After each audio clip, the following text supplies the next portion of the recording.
చంద్రమ్మ కథ వింటావా? చాలా ఆసక్తికరంగా ఉంటుంది. ఒకప్పుడు పెద్ద పచ్చని అడవిలో ఆకాశాన్ని తాకేంత ఎత్తైన చెట్లు ఉండేవి. పూల సువాసన గాలిలో తేలుతూ ఉండేది. పక్షులు మధురంగా పాటలు పాడేవి.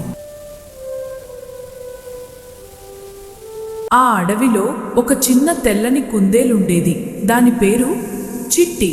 కాని చాలా మంచిదిది. చెట్టు ఆకులు కదిలినా భయం, గాలి బలంగా వీసినా భయం.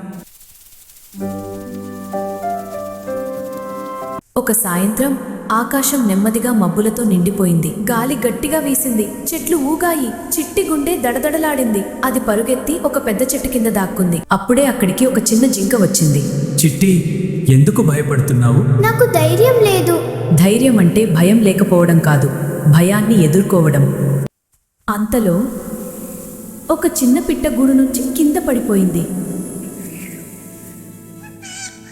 కానీ జింక మాట గుర్తొచ్చింది.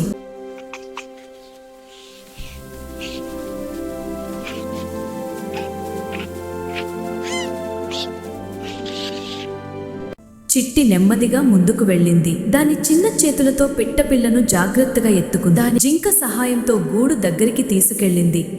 పిట్ట తల్లి ఆనందంతో రెక్కలూపింది. అడవి అంతా సంతోషంతో నిండిపోయింది. చిట్టి ముఖంలో గర్వం మెరిసింది. ఇదే చిట్టి కుందేలు కథ. నువ్వు కూడా ఇలాగే ధైర్యంగా ఉంటావు కదా?